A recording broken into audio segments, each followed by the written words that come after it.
City college road మొత్తం ఇక్కడ DSC నిరుద్యోగులతో నిండిపోయింది. అర్ధరాత్రి 10:30కి ఇది. ఇక్కడ సిచ్యువేషన్ ఇలా ఉంది, చూడండి ఒకసారి.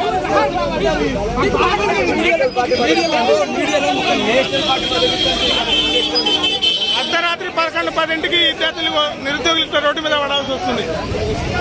డిఎస్సి వాళ్ళు మొత్తం డిఎస్ఎస్ ఫ్రెండ్స్.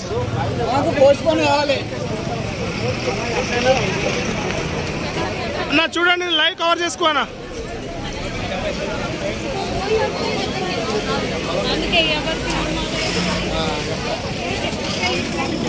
నా ఇక్కడ పరిస్థితి చూసినా ఎట్లుంది. అర్ధరాత్రి 11కి నిరుద్యోగులు మొత్తం డిఎస్సి క్యాండిడేట్ రోడ్డు మీద పడాల్సి వచ్చింది కాంగ్రెస్ గవర్నమెంట్లో. నిరుద్యోగులు ఇలా అర్ధరాత్రి వరకు నడుస్తూనే ఉన్నారు. ఎక్కడ దాకా వెళ్తారనేది వాళ్ళకి తెలియదు అంటున్నారు. నైట్ లోపు ఏదైనా పోస్ట్ పోన్ అనే ప్రెస్ నోట్ రానంత వరకు ఇలా నైట్ మొత్తం నడుస్తూనే ఉంటామని చెప్తున్నారు. ఇందులో పాపం బాలింతలు ఉన్నారు, చిన్న చిన్న పిల్లలు ఉన్న వాళ్ళు ఉన్నారు. ఇది పరిస్థితి.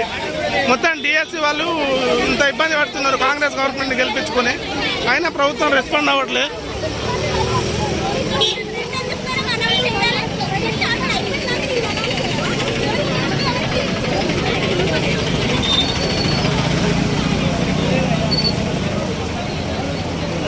మొత్తం 1500 మంది ఇలా నిరుద్యోగులు మొత్తం రోడ్డును పడాల్సి వచ్చింది. అయినా గవర్నమెంట్ రెస్పాండ్ అవ్వట్లేదు.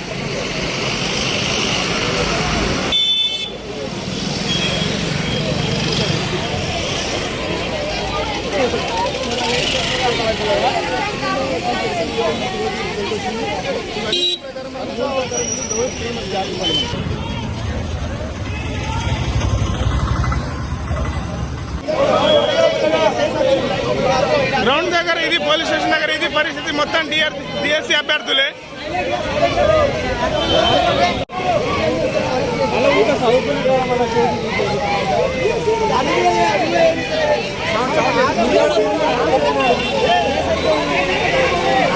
ఇక్కడ మన పోలీస్ గ్రౌండ్ దగ్గర ఇది పరిస్థితి.